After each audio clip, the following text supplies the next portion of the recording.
recording. Yeah.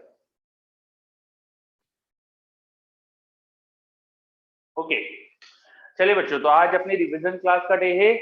हमारी बात हुई थी लास्ट क्लास तक, हमने काइनेमेटिक्स का पोर्शन रिवाइज करा था और काइनेमेटिक्स में 2D के कुछ केसेस बाकी थे। 2D में रिलेटिव मोशन के कुछ केसेस मुझे थोड़ा सा शॉर्ट में बताया था, उसको वापस से अच्छे से देख लेंगे, देन एनएलएम वगैरह पे आएंगे अपन। Before that if you have any request कि कोई पोर्शन आपका वेक्टर का और जो काइनेटिक्स में अपना हो चुका है उसमें अगर आपको कुछ पूछना है, पहले तो ये बता दो आप।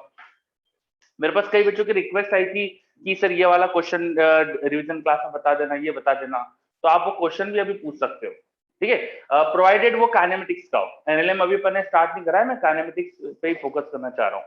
तो किसी को काइनेमेटिक्स रिलेटेड कोई भी अगर क्वेश्चन पूछना हो, कोई आपका थ्योरी का डाउट हो, बताइए।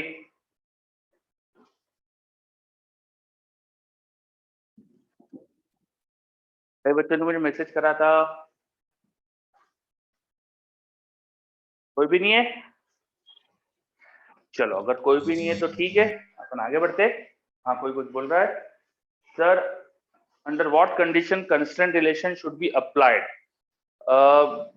देखो ऐसा कोई रिस्ट्रिक्शन नहीं होता, आपको हमेशा क्वेश्चन सीखना है। देखिए physics is not a subject which have some set of rules, ठीक है, कि आपको इस क्वेश्चन में यही करना है, ऐसा कुछ नहीं होता है।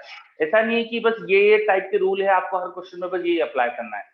Every question is different, every question can be different, you need to understand it. आपको समझना पड़ेगा कि सिचुएशन क्या है, ठीक है। तो कंस्ट्रेंट रिलेशन जहां समझ के दिख रहा है कि कंस्ट्रेंट का यूज होना है, वहां पे लगाना पड़ेगा। तो कंस्ट्रेंट होता क्या है पहले तो ये समझना चाहिए आपको। What is constraint relation? तो बेसिकली अगर दो बॉडीज है हमारे पास, दो पॉइंट ऑब्जेक्ट्स है, दो डिफरेंट सिस्टम्स है जिनका मोशन इंटर रिलेटेड है, तो ऐसी सिचुएशंस में अपन कंस्ट्रेंट रिलेशन यूज करते हैं। या कभी कभी एक ही बॉडी का जो मोशन होता है वो कुछ कंस्ट्रेंट होता है किसी पर्टिकुलर चीज को फॉलो करने के लिए। Like for example, if I have a vertical wall in a horizontal surface और उसके बीच में एक रॉड रखी हुई इस तरह से, एक ऐसी रॉड रखी हुई है। नाउ कंस्ट्रेंट वर्ड का मतलब क्या होता है वो समझो आप बस। Now rod is constraint to move in such a kind of path that these 2 points are in contact with the wall. These 2 points are contact in the wall. तो ऐसी सिचुएशन हमको साफ साफ दिख जाती है जहां पे कंस्ट्रेंट है। या एक सिचुएशन, ये आपने बहुत फेमस सिचुएशन है, बहुत कॉमन सिचुएशन है, देखी होगी कि एक पुली से दो मासेस को हैंग करा हुआ है वायर रोप। एक रोप की हेल्प लेके मैंने दो मासेस को इस तरह से हैंग करा हुआ है। अब रोप्स नॉर्मली इनएक्सटेंसिबल होती है, हमको क्वेश्चन में दे दिया जाता है दे आर इनएक्सटेंसिबल, मतलब उसकी लेंथ नहीं बढ़ सकती। तो लेंथ नहीं बढ़ सकती, इसलिए जब एक बॉडी अगर नीचे जाएगी किसी डिस्प्लेसमेंट से, कुछ डिस्प्लेसमेंट हुआ, तो it is constraint for the second body to move up by same distance. ये यहाँ पे कंस्ट्रेंट है, ये दिख रहा है हमको साफ साफ। तो हमने सिस्टम से ऐसे बनाया हुआ, कंस्ट्रेंट दिखता है हमको डायरेक्टली। तो ऐसा नहीं कि हमें किस सिचुएशन में लेना होता है, किस में नहीं लेना होता है, हमको दिख जाता है कि क्वेश्चन में दो डिफरेंट ऑब्जेक्ट्स है, उनके मोशन में क्या कंस्ट्रेंट है। जैसे यहाँ दिख रहा है, यहाँ रॉड का दिख रहा है, तो रॉड में हमें समझ में आ रहा है कि इस पॉइंट का जो मोशन होगा वो हमेशा इसी डायरेक्शन में हो सकता है, इस पॉइंट का जो मोशन होगा वो हमेशा इसी डायरेक्शन में हो सकता है। दूसरी चीज, रॉड की लंबाई भी चेंज नहीं हो सकती, तो रॉड की लेंथ फिक्स होना चाहिए। मतलब अगर किसी भी समय पे ये लेंथ x है, ये लेंथ y है, तो हमें समझ में आ रहा है कि L square equal to x square plus y square होना चाहिए। तो इन लंबाइयों में एक रिलेशन है, इन लेंथ का एक रिलेशन है, और इस लेंथ के रिलेशन को डिफरेंशिएट वगैरह कर दो तो आपको इनके रेट ऑफ चेंज का रिलेशन मिल जाएगा, है ना। आप यहाँ पे डिफरेंशिएट करोगे, L कांस्टेंट, उसका differentiation 0, you will get 2x into dx by dt plus 2y into dy by dt. Now dx by dt will be the speed of this point. तो dx by dt इस point की speed हो गई, va हो गया, point अगर a बोला, dx by dt होना चाहिए, और इस पॉइंट की velocity dy by dt will be, इस पॉइंट की वेलोसिटी जाएगी vb की, पर वो माइनस साइन के साथ लेना, क्योंकि y अगर ये डिक्रीज हो रहा है तो वेलोसिटी नीचे की तरफ आएगी, है ना, तो माइनस साइन लगा देना। तो अपन को ऐसा देखना पड़ता है सिचुएशंस में, ठीक है। यस ठीक है। फिर सर वो बोट रिवर केस में मिनिमम टाइम ड्रिफ्ट वाले टर्म्स बता दो। ठीक है, देखो always try to observe things, और चीजों को ऐसे याद रखो कि ना उनमें कंडीशंस क्या बन रही थी। फॉर्मुलेज है ना कई बार इतने सारे हो जाते कि याद होते नहीं है, तो हमें पीछे का बेसिक्स याद होना चाहिए। जैसे रिवर बोट प्रॉब्लम में, रिवर अगर फ्लो कर रही है, this is river which is flowing, अब रिवर का जो फ्लो होगा वो हमेशा उसके बैंक्स के पैरेलल ही होगा। रिवर कभी भी ऐसा हो नहीं सकता कि ये उसके अगर बैंक्स है तो ऐसे फ्लो करे पानी उसमें, ऐसा तो होगा नहीं कभी। तो रिवर का फ्लो हमेशा उसके बैंक्स के पैरेलल होता है। Let's say that speed is you. Let's say river के बैंक के पैरेलल डायरेक्शन को मैंने x बोल दिया और ये डायरेक्शन मैंने y बोल दिया। अब कोई पर्सन है यहाँ पर, उसको जाना है यहाँ, एकदम अपोजिट, ए से स्टार्ट करके बी जाना है, एकदम अपोजिट पॉइंट पे जाना है। Every person can control its velocity in water with respect to water. हम हमारी वेलोसिटी वाटर के रिस्पेक्ट में कंट्रोल कर सकते हैं। इन एनी मीडियम हमारी वेलोसिटी मीडियम के रिलेटिव ही कंट्रोल कर सकते हैं। फॉर एग्जांपल, अगर आप एस्केलेटर पे खड़े हो तो आप एस्केलेटर के रिस्पेक्ट में अपनी वेलोसिटी कंट्रोल करते हो। अगर एस्केलेटर मूव करता है तो आप भी मूव करोगे साथ में, and if you move relative to escalator then आपकी नेट वेलोसिटी कुछ अलग होगी।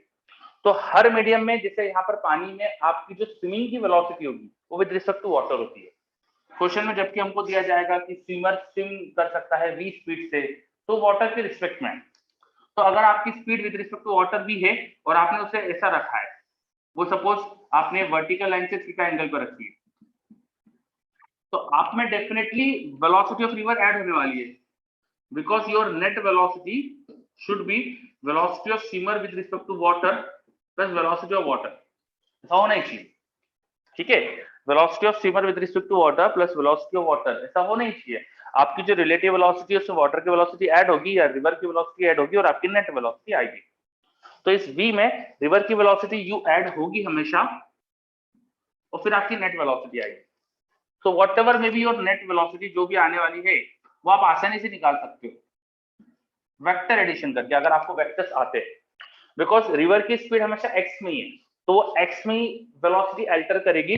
y की वेलोसिटी वही रहेगी जो आपने मेंटेन करी है।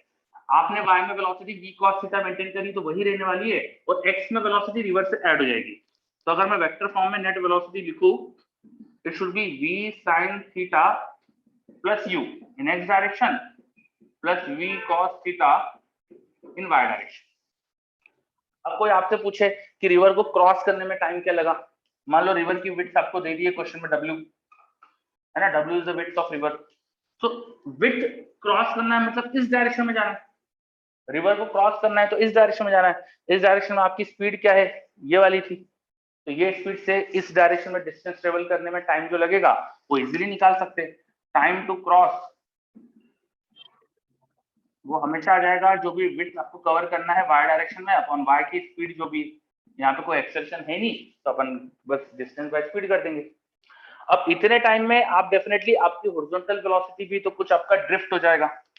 आपकी जो नेट वेलोसिटी की डायरेक्शन है, आप उसी डायरेक्शन में चलने वाले हो, तो आपका मोशन तो इस लाइन के अलॉन्ग ही होगा, ये जो रेड लाइन बनाएंगे, तो आप कुछ ड्रिफ्ट होने वाले हो।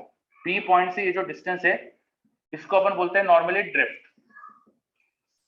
कोई पूछे ड्रिफ्ट कितना हुआ है बताओ, तो drift is displacement in x direction, तो वो निकाल किससे सकते हैं अपन, भाई एक्स का डिस्प्लेसमेंट, तो डिस्प्लेसमेंट हमेशा स्पीड इनटू टाइम कर सकते हैं। स्पीड एक्स में जो भी है वो लिख दो, v sin theta plus u into time कर दो। टाइम रिवर को क्रॉस करने में जो लगा है वो ये था, तो इतने टाइम में ड्रिफ्ट निकल जाएगा। अब कभी कभी आपसे बोलते हैं कि रिवर को मिनिमम टाइम में क्रॉस करो, तो टाइम टू क्रॉस ये रहा, दिमाग लगाओ ये मिनिमम कब होगा, जब सिंपल सी बात है थीटा क्या होना चाहिए, यहाँ पे 0 लेना चाहिए, तो v मैक्सिमम आ सकता है इस डायरेक्शन में, मैक्सिमम स्पीड v तो आ सकती है थीटा 0 लेके। तो बहुत ही सिंपल सी चीज है कि टाइम टू क्रॉस मिनिमम होने के लिए theta should B 0, it is very logical. तो अगर अपनी वेलोसिटी एकदम परपेंडिकुलर मेंटेन करोगे तो टाइम टू क्रॉस मिनिमम हो जाएगा, and in that minimum time what will be your drift, वो इजीली निकाल सकते हो। फिर आपसे कोई बोले कि आपको ड्रिफ्ट 0 करना है, उसके लिए क्या करोगे, तो इसको 0 कर दो, कुछ नहीं, यहाँ 0 लिख दो, यहाँ 0 लिखो तो निकल जाएगा कि वो एंगल क्या होना चाहिए, है ना। यहाँ से दिख रहा है अपन को, इसको 0 लिख के वो एंगल क्या आएगा निकाल सकते हैं। और लॉजिकली सोचे, मुझे ड्रिफ्ट 0 करना है मतलब ए से सीधा बी जाना है, तो अगर मुझे ए से सीधा बी जाना है, मैं थोड़ा सा यहाँ स्पेस क्रिएट कर लेता हूँ। अगर मुझे सिर्फ ए से बी जाना है, मोशन मेरा ए से बी होना चाहिए, तो हमारी नेट वेलोसिटी उस डायरेक्शन में आनी चाहिए। अगर मैं ए से बी जाना चाहता हूँ तो मेरी नेट वेलोसिटी डेफिनेटली इस डायरेक्शन में आना चाहिए। ऐसा कैसे हो सकता है, जब मेरी velocity with respect to river और रिवर की वेलोसिटी ऐड होके, ये v था ये u था, ये ऐड होके नेट आ जाए इस डायरेक्शन में, तो ये अगर k से तो देखो 90 डिग्री एंगल होगा, तो यहाँ जो नेट वेलोसिटी आएगी अब तो पाइथागोरस थ्योरम से नेट वेलोसिटी लिख सकते हो, क्या होगा, it will be root over v square minus u square, ये वेलोसिटी नेट आएगी। और आपको अगर टाइम टू क्रॉस पूछे तो विड्थ अपॉन ये नेट वेलोसिटी कर देना, तो टाइम टू क्रॉस हो जाएगा और ड्रिफ्ट तो जीरो हो ही जाएगा इस सिचुएशन में। तो ये एंगल भी ढूंढ सकते हो आप, थीटा क्या होना चाहिए आपकी बात। तो ये ट्राइंगल देखो क्या है, ये साइन थीटा अगर निकालोगे तो हो जाएगा परपेंडिकुलर अपॉन हाइपोटेन्यूज। तो एंगल क्या मेंटेन करना चाहिए वाई डायरेक्शन से, वो भी आ गया, it should be perpendicular upon hypotenuse, है ना, ये होना चाहिए। फिर इसमें एक स्पेशल केस होता है कि u छोटा हो जाए v से, तब तो ये वैलिड है, बिकॉज साइन थीटा उसी केस में 1 से छोटा आएगा, साइन थीटा 1 से बड़ा तो हो नहीं सकता। तो u v से बड़ा हो जाए तो ड्रिफ्ट आप जीरो नहीं कर सकते, अगर u v से बड़ा हो जाए तो ड्रिफ्ट जीरो नहीं कर सकते। If u is greater than v, drift can not become zero. तब क्या कर सकते हैं, ड्रिफ्ट को मिनिमम कर लो। तो मिनिमम के लिए भी शायद कुछ पढ़ा होगा आपने, है ना, कुछ याद आ रहा होगा आपको। Yes, okay, is this clear, very good, है ना। तो बेसिक आपको है ना लॉजिकली सोचना चाहिए, है ना, don't try to remember formulas, फॉर्मुले याद रखो बट ऐसा नहीं कि सिर्फ फॉर्मुले के बेसिस पे सोचो, ठीक है, पीछे का लॉजिक आपको इंपॉर्टेंट है वो। और क्वेश्चन जो आईआईटी में आएंगे वो क्या होता है, हमेशा ये लॉजिक इंपॉर्टेंट होता है, वो आपको अप्लाई करते आना चाहिए, ठीक। चलो, मॉड्यूल में था मिनिमम ड्रिफ्ट का इलस्ट्रेशन, यस। तो मिनिमम ड्रिफ्ट की सिचुएशन भी होती है एक, वो कब होती है, जब u v से छोटा बड़ा हो जाए, ये u v से बड़ा हो तो मिनिमम ड्रिफ्ट की सिचुएशन। ये ड्रिफ्ट लिखना फॉर्मूला, इसको मिनिमम करने के लिए डिफरेंशिएट करके जीरो कर देना, तो मिल जाएगा मिनिमम ड्रिफ्ट की कंडीशन क्या होगी, है ना, वो निकाल सकते हो खुद से। चलो सर, हाँ सर वो कंडीशन फिर याद रख लेगा क्योंकि सर रिजल्ट है ना बहुत बड़ा आता है अगर अपन डिराइव नहीं, छोटा ही आता है करें तो। वो यहाँ पर छोटा ही रिलेशन आता है, जब u v से बड़ा हो ना, तो मेरे को तो याद भी है वो एंगल ऐसा आ जाता है, इन्वर्स कर देना इसका, बस उल्टा हो जाता है, ठीक है। Pi by 2 plus sine inverse v by u ऐसा आता है, वो आप फाई एंगल मतलब एंगल मेजर कर रहे जिस हो, एंगल आपने पे पाई बाय 2 प्लस बोला मतलब आप एंगल कहीं और से मेजर कर रहे हो, आप एंगल किस जगह से मेजर कर रहे हो उस पर डिपेंडेंसी होगी, कहीं और से मेजर कर लो। वर्टिकल से, हाँ। हाँ, वो कुछ ऐसा हाँ होता है सर। कि आपका, अब वो सिचुएशन में ड्रॉ करूँ यहाँ, तो परपेंडिकुलर रिलेशन कुछ बनता है वहां पे, एक वेलोसिटी कुछ ऐसा रखी, दूसरी ऐसी रखी, और इनका रिजल्टेंट शायद यहाँ 90 डिग्री पे आता है, ये 90 डिग्री होता है, कुछ ऐसा सिचुएशन बनती है, ठीक है। तो ये कुछ कुछ छोटी छोटी सी चीजें याद रख लिया करो, जैसे कि यहाँ 90 का एंगल बनता है, मुझे ऐसा याद है, ये 90 डिग्री बनता है ना, दिस इज 90, तो अब वो तुम एंगल वेंगल ढूंढ सकते हो आसानी से फिर, ठीक है। नेट वेलोसिटी ये u हो जाएगा और रिवर की वेलोसिटी, और ये v हो जाएगा। तो फॉर्मुलेस के साथ है ना डायग्राम बना के सिचुएशन अच्छे से याद रखो, जैसे कि एक इंक्लाइन पे रेंज का जो फॉर्म, रेंज मैक्सिमम होने की कंडीशन जो होती है ना, ये इंक्लाइन पे मुझे पार्टिकल को फेंकना है रेंज मैक्सिमम के लिए, तो उसको मैंने कैसे याद रखा है, मेरे को एंगल नंबर बाय भाई वर्टिकल से जो भी एंगल है ना उसका हाफ एंगल, कैसे जल्दी चीजें याद रहती कई बार, पर्सन टू पर्सन डिपेंड करता है उसको कैसे जल्दी याद होगा, तो इट्स अप टू यू कैसे याद रखो, बट फॉर्मूले से ज्यादा बेटर रहता है कुछ ऐसा लॉजिक से याद रखो कि इंक्लाइन का नॉर्मल से जो भी एंगल है उसके हाफ एंगल पे मैक्सिमम रेंज आती है, तो ये थोड़ा मुझे ज्यादा अच्छा लगता है कैसे याद रखना, ठीक। चलो ओके सर। हाँ, वेरी गुड। चलो तो ये अपना ये हो गया रिवर बोट प्रॉब्लम वाले क्वेश्चंस का अपन ने कुछ देख लिया, है ना, इसमें सारी चीजें बेसिक बेसिक देख ली। अब जो भी क्वेश्चन आएगा क्वेश्चन के हिसाब से करना चाहिए, आई होप सबने 1 2 3 4 करी है इसकी, ठीक है। 1 2 3 4 आप पूरी कर लो, जो भी टॉपिक आपके रिवीजन टॉपिक आ रहे हैं वो 1 2 3 4 कंप्लीट कर लो आप, है ना, 1 2 3 4 के क्वेश्चन का कलेक्शन बहुत अच्छा है, तो कंप्लीट करना चाहिए। फिर उसके बाद एक मेरे पास डाउट आया था, sir how to calculate angle for maximum range when particle is projected from some height, some height. 1 2 3 4 कहाँ से मिलेगी, 1 2 3 4 अभी तक तो होना चाहिए थी आपके पास, बुक स्टोर से मिलती है, भार्गव बुक डिपो वहां पे मिल जाएगी आपको, और आपको हार्ड कॉपी ही लेना पड़ेगी, नो सॉफ्ट कॉपी अवेलेबल, ठीक है, यस। और अब मेरे पास डाउट आया था कि हाइट से भेजे अगर प्रोजेक्टाइल तो उसकी रेंज मैक्सिमम के लिए क्या करे, तो ये रिवीजन क्लास में एड्रेस करा था मैंने इस पॉइंट को, शायद ऐसा मेरे को याद है कि आपको बताया था कि एक हाइट से प्रोजेक्टाइल को अगर फेंका जाए और उसकी रेंज आपको मैक्सिमम चाहिए, तो इसके लिए आप क्या करें, आप है ना इक्वेशन ऑफ ट्राजेक्टरी लिखो। यहाँ पे ओरिजिन मान लो, ये एक्स एक्सिस मान लो, ये वाई एक्सिस मान लो। तो जो भी हाइट है, अगर पार्टिकल यहाँ गिर रहा है तो यहाँ कोऑर्डिनेट होना चाहिए minus R comma minus H. Trajectory की इक्वेशन में ये पॉइंट डालो। ट्राजेक्टरी की इक्वेशन होती है y equal to x tan theta minus g x square upon 2u square cos पर थीटा, उसको सेक स्क्वायर थीटा और 1 प्लस टेन स्क्वायर थीटा में कर दो। फिर इसमें y को डाल सकते हो माइनस एच यहाँ पर और x को डाल सकते हो r। तो यहाँ पर रेंज के लिए इक्वेशन मिल जाती है। And this is a quadratic in tan theta. अब tan थीटा में जो क्वाड्रेटिक है, इसमें tan theta should be a real angle, है ना, theta should be a real angle, तो tan theta will be a real value. तो ये क्वाड्रेटिक के जो रूट्स होंगे वो रियल होने चाहिए, और रियल होने के लिए डिस्क्रिमिनेंट ग्रेटर देन 0 की कंडीशन बनती है, तो उससे रेंज पे कंडीशन आ जाती है। इसका b square minus 4ac greater than 0 करो तो रेंज पे कंडीशन क्रिएट हो जाती है। बस उस रेंज की कंडीशन से अपन को दिख जाता है रेंज मैक्सिमम क्या पॉसिबल है। ठीक है, यस। अब मेरे पास एक डाउट आ रहा है कि आउटसाइड इंदौर कैसे मिलेगी 1 2 3 4। तो आउटसाइड इंदौर के लिए मैं पूछ के देखता हूँ कैसे मिल सकती है, पर अभी तक तो ले लेना चाहिए थी, कोई बात नहीं, अभी नहीं मिली है। तो अब तो थोड़ा सा लॉकडाउन ज्यादा है इंदौर में, स्ट्रांग है, जब तक थोड़ा सा ईज आउट नहीं होती सिचुएशन तब तक तो आपको चलाना पड़ेगा। ठीक है, किसी दोस्त वोस्त के पास हो तो उससे फोटो बुला लो, उससे बोलना कि फोटो खींच के भेज दे, ऐसा कुछ कर लो। ठीक है, चलो। तो काइनेमेटिक्स में 2D में रिलेटिव में तो ये क्वेश्चन हो गए। फिर शॉर्टेस्ट डिस्टेंस वाले क्वेश्चन भी आते हैं। दो पार्टिकल को फेंक दिया हवा में, पूछ लिया उनके बीच की मिनिमम डिस्टेंस क्या आएगी, ऐसा भी पूछते हैं, है ना। चलो तो पहले ये चीज समझ लो, फिर आपके डाउट में देखूंगा। पहले ये चीज समझ लो, जैसे एक पार्टिकल को फेंका हवा में, दूसरे को भी फेंका हवा में, दोनों की कुछ इनिशियल वेलोसिटीज अलग अलग है और एंगल ऑफ प्रोजेक्शन भी अलग अलग है, अल्फा और बीटा जैसे कुछ बोल दिया। पूछ लिया इनके बीच की मिनिमम डिस्टेंस क्या हो सकती है। तो ऐसी सिचुएशंस में सबसे पहले तो इसका रिलेटिव एक्सेलरेशन चेक करा करो। जब भी दो पार्टिकल के बीच की डिस्टेंस की बात चले या डिस्प्लेसमेंट एक के रिस्पेक्ट में दूसरे की बात चले, तो हमेशा रिलेटिव से करना ही अच्छा रहता है। तो सबसे पहले इनकी रिलेटिव वेलोसिटी और एक्सेलरेशन रिलेटिव निकालो। नॉर्मली शॉर्टेस्ट डिस्टेंस वाले प्रॉब्लम में रिलेटिव एक्सेलरेशन 0 दिया जाएगा। नॉर्मली ऐसे ही होगा, आपको दिखेगा रिलेटिव एक्सेलरेशन 0 है, ठीक है, वो 0 मिल जाएगा आपको। वो 0 मिल गया, इसका मतलब रिलेटिव वेलोसिटी कांस्टेंट हो जाएगी। तो जो भी रिलेटिव वेलोसिटी इनिशियल है वो निकालो। जैसे मान लो ये ए था, ये बी था, तो चलो ए के रिस्पेक्ट में देख लेते हैं। तो ए के रिस्पेक्ट में जो भी बी की रिलेटिव वेलोसिटी, मुझे नहीं पता किधर आएगी, रैंडमली मैंने बना लिया, मान लो इधर आ रही है, this is velocity of B with respect to ए।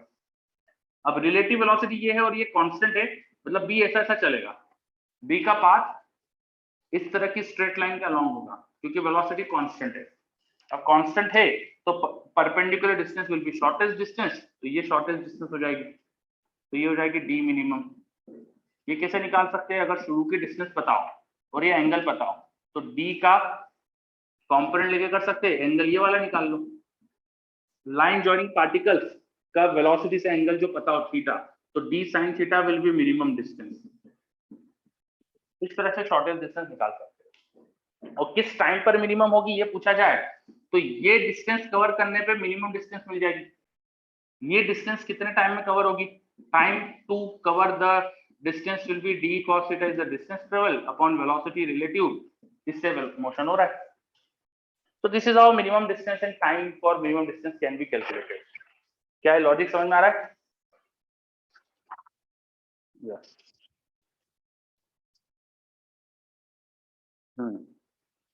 हाँ, कोई आपके फ्रेंड से बात कर लो, बेटर रहेगा। ठीक है, चलो। तो ये मिनिमम डिस्टेंस प्रॉब्लम भी होती थी, ये भी अपन ने देखा।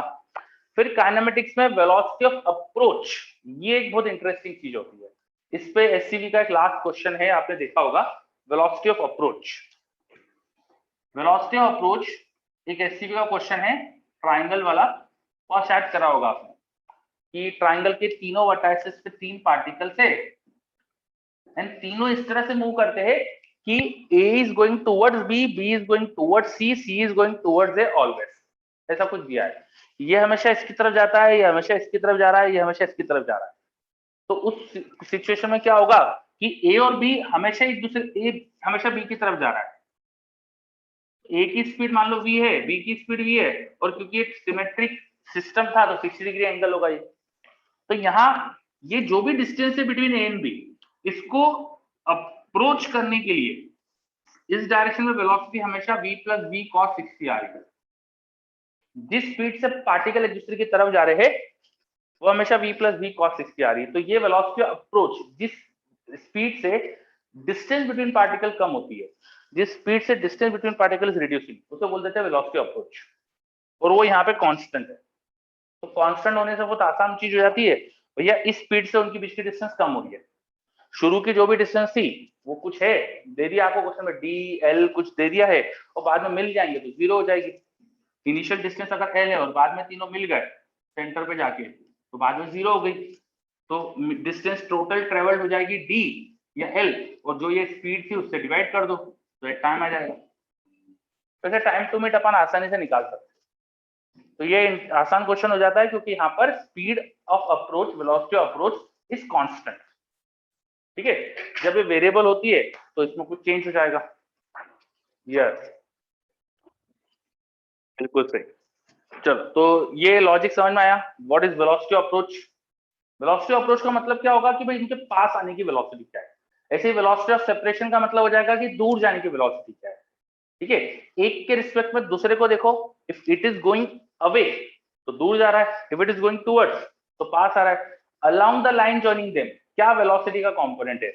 जैसे ये वाली सिचुएशन में इस वेलोसिटी का कंपोनेंट इधर की तरफ आ रहा है, तो it is moving towards the particle. ठीक है, तो वेलोसिटी अप्रोच जैसे देख सकते हैं अपन। हाँ, फिर एक मेरे पास डाउट आया सर, एक बार इस क्वेश्चन में डिस्टेंस बाय ईच भी बता देते हैं। अच्छा, एक ये भी पूछते कभी कभी कि हर पार्टिकल कितनी डिस्टेंस ट्रेवल करेगा जब बीच में मिलेंगे। तो जब भी आपसे डिस्टेंस ट्रेवल पूछा जाए तो आपको बहुत आसान लगना चाहिए क्वेश्चन, बिकॉज डिस्टेंस निकालना बहुत आसान होता है। डिस्टेंस होता है speed into time always, if speed is constant. अगर स्पीड कांस्टेंट है तो स्पीड इनटू टाइम, अगर स्पीड कांस्टेंट नहीं है तो स्पीड इनटू dt का इंटीग्रेशन कर देना। अगर स्पीड वेरिएबल है तो उसके लिए आपको फिर v का आपको फंक्शन बताना चाहिए टाइम के साथ। तो ये कर सकते हैं अपन। स्पीड कांस्टेंट तो बहुत आसान हो जाता है, यहाँ स्पीड कांस्टेंट थी हर पार्टिकल की v थी, तो v इंटू टाइम कर दो तो आपको डिस्टेंस ट्रेवल मिल जाएगी। ठीक है यार, बिल्कुल सही। चलो, तो ये अब मैंने काइनेमेटिक्स के जो एंड की चीजें बची थी वो भी डिस्कस करी। इसमें किसी को कोई डाउट हो तो आप पूछ सकते हो, अभी बताइए। कोई क्वेश्चन आपको पूछना हो आपने? सर हाँ बोलिए। सर, वो एक तरह के क्वेश्चंस होते हैं ना, जैसे आपने अभी करवाया था लाइन जॉइनिंग के ऊपर, एक और हाँ। ऐसे क्वेश्चंस रहते हैं ना कि दो कार आ रही हैं, बीच में मीट कर सकती हैं, पर एक निकल जाती है आगे, तो वो सबसे शॉर्टेस्ट डिस्टेंस कितनी होगी उन दोनों के बीच में? वो स्ट्रेट लाइन के अलोंग हो जाएगी फिर। मतलब ये तो मैं 2D में कराया मोशन आपको, आपने लीनियर मोशन की बात कर रहे हो, उसमें तो 1D का मोशन है ना। Yes sir. देखो, कुछ ऐसा आप बोलना चाह रहे हो कि जैसे कि एक कार है जो कांस्टेंट स्पीड से चल रही थी और दूसरी कार है जिसने कांस्टेंट एक्सेलरेशन से मोशन चालू करा है, इसका एक्सेलरेशन ए है ना। ऐसे एक सिचुएशन भी रहती है नॉर्मली वहां पर कि एक जीरो स्पीड से चालू कर रही है बट एक्सेलरेशन है उसका, और दूसरी कांस्टेंट स्पीड से चल रही है और उसका एक्सेलरेशन जीरो है, और शुरू में उनके बीच। सर, हाँ ये वाले केस की बात नहीं कर रहा मैं ठीक। दो परपेंडिकुलर लाइंस पे दो कार रखी हैं, मतलब ऐसी वाली एक ही अच्छा लाइन अच्छा पे। अच्छा। हाँ, तो वो यही तो सिचुएशन हुई जो 2D का बताया था मैंने, यही तो हो गया बिल्कुल। वो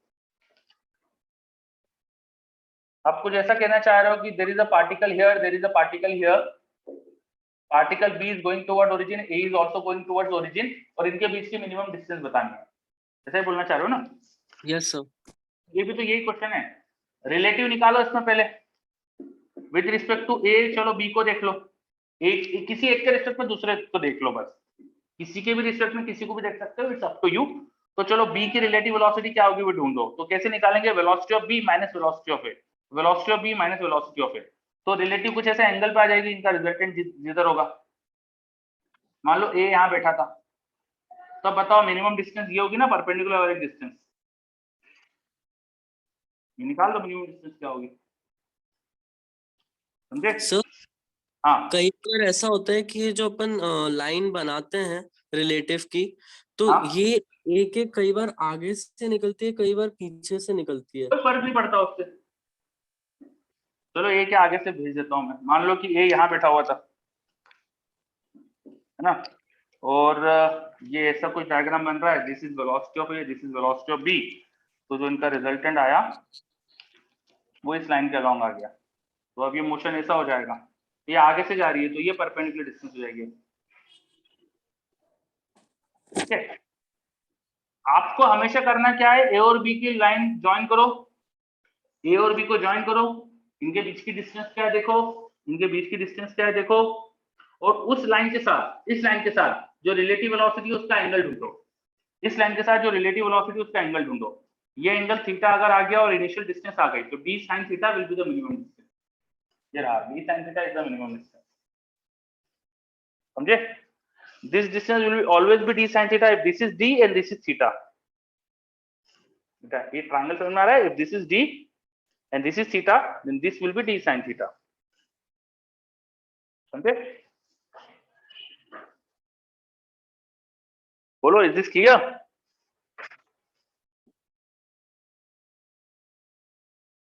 आपने शायद मैसेज करा है, आप बोल भी दो एक बार, अगर क्लियर है तो। कुछ और डाउट हो तो पूछ सकते हो। यस सर, क्लियर है, क्लियर है। Okay, very good. चलो ठीक है, ये शॉर्टेज डिस्टेंस प्रॉब्लम की एक बात हो गई। और कोई डाउट किसी को?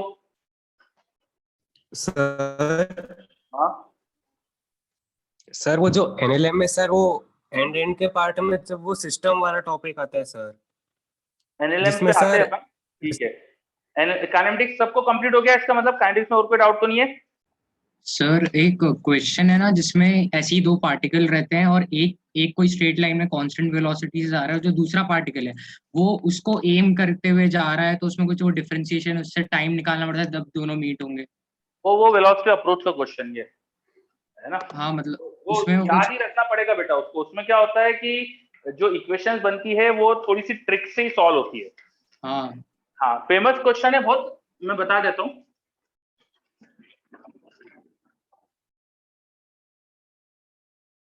देखो, कई तरीके से वो क्वेश्चन दिखता है हमको। तो one of the way of describing that question is that small rat, एक छोटा सा चूहा है हमारे पास। जैसे छोटा सा चूहा बैठा हुआ है सपोज, ठीक है, ये कोई चूहा हुआ बैठा है ना। And there is a cat, कोई कैट है हमारे पास, कोई यहाँ पे बिल्ली है हमारे पास। बिल्ली नहीं बना पाऊंगा मैं, ठीक है। बिल्ली हमेशा चूहे की तरफ भाग रही है, ऐसा बोला, बिल्ली चाहती चूहे को पकड़ना। तो बिल्ली यहाँ से स्टार्ट कर रही है, वो हमेशा चूहे की तरफ जा रही है, और चूहा बेचारा दीवार के साथ साथ चल रहा है। तो ऐसी सिचुएशन दे देते कि this mouse is going along the wall and this cat is going towards the rat. So initially the speed of cat is v and it is always directed towards the rat. ऐसा कुछ situation देते हैं। This rat is always moving along the wall, तो उसका motion ऐसे होगा। Initially cat का motion ऐसा, थोड़ी सी देर बाद क्योंकि माउस की पोजीशन चेंज हो गई तो कैट अपना पाथ ऐसे घुमाएगी। वो हमेशा चूहे के पीछे जाने की कोशिश करेगी, तो कैट का पाथ ऐसे कर्व हो जाएगा, है ना। तो इसमें पूछ लिया जाता है कि कितने समय बाद कैट चूहे को पकड़ लेगी, ऐसा कुछ कहते हैं क्वेश्चन। तो इसको करने के लिए क्या करना चाहिए, कोई रैंडम पॉइंट पहले तो देखो बीच का, है ना। किसी ने कुछ मैसेज करा है पर मैं अभी क्वेश्चन देख रहा हूं। हाँ ठीक है, कोई बीच वाले पॉइंट पे देखो अपन। इस बीच वाले पॉइंट पे अगर हमारी बिल्ली यहाँ पर है, ठीक है, सपोज बी फॉर बिल्ली, तो वो यहाँ पर है। तो यहाँ पर जो वेलोसिटी होगी इस कैट की, वो इस डायरेक्शन में होगी। Velocity is always along the tangent to path. तो कैट की वेलोसिटी यहाँ पे इस तरफ है, और कैट की प्रॉपर्टी ये थी ना कि वो तो हमेशा चूहे की तरफ थी उसकी वेलोसिटी। तो उस समय माउस हमारा यहाँ होना चाहिए, यहाँ हमारा चूहा होना चाहिए। Let's say that is C, let's say C for चूहा, ठीक है। तो वो चूहे की उस समय वेलोसिटी अलोंग द वॉल वो इस तरफ है। अब आपको यहाँ पे क्या क्या इक्वेशन बन सकती है, क्या क्या इक्वेशन बना सकते हो, पहले तो बता देता हूँ। इट्स नॉट नेसेसरी कि वो सारी इक्वेशन की जरूरत पड़ेगी हमें। क्या क्या बना सकते हैं पहले ये बता रहा हूँ मैं, ठीक है। एक इक्वेशन हमें दिख रही है कि जो भी चूहे की अलोंग एक्स डायरेक्शन, ये डायरेक्शन एक्स में, इसमें जो भी डिस्प्लेसमेंट होगा और जो बिल्ली का एक्स में डिस्प्लेसमेंट होगा, जब दोनों मिलेंगे तब बराबर होना चाहिए। किसी टाइम पर अगर दोनों मीट कर गए, so at the time of meeting whatever is the displacement of rat and cat in the x direction, should be equal. So x direction में इस वेलोसिटी का एंगल अगर थीटा था तो v cos theta, this theta is variable, तो इसका integration from 0 to t, if t is the time to meet, this should equal to u into t, ये होना चाहिए, है ना। एक इक्वेशन तो ये बन सकती है। एक बन सकती है कि जो बिल्ली का y में डिस्प्लेसमेंट है वो इनके बीच की इनिशियल डिस्टेंस के बराबर होना चाहिए, लेट्स से दैट डिस्टेंस वो l, तो l के बराबर होना चाहिए, तो v sin थीटा dt का 0 से t इंटीग्रेशन l के बराबर होना चाहिए। तो ये इक्वेशन बन सकती है, इन x direction in y direction ऐसा बना दिया। एक इक्वेशन और बन सकती है, जब ये मिलेंगे तो वेलोसिटी ऑफ अप्रोच जो भी थी उसने इनके बीच की डिस्टेंस l से 0 कर दी, जो भी इनकी वेलोसिटी ऑफ अप्रोच थी उससे इनकी डिस्टेंस l से 0 हो गई जब वो मिले। वेलोसिटी ऑफ अप्रोच का 0 से t time integration, velocity of approach का 0 से t time integration should be l, तभी इनके बीच की डिस्टेंस 0 हो गई। क्या है, तीन इक्वेशन समझ में आ रही है? बोलो, क्या तीन इक्वेशन क्लियर हो रही है? नाउ प्रॉब्लम इज दैट यहाँ पे थीटा वेरिएबल है। थीटा का हमें रेट ऑफ चेंज क्या है, हमें थीटा का फंक्शन क्या है टाइम के साथ, वो पता नहीं है ना, वो पता नहीं है। लेकिन हमें ना बिना थीटा का फंक्शन पता करे उसका इंटीग्रेशन कर लेंगे बाय ट्रिक।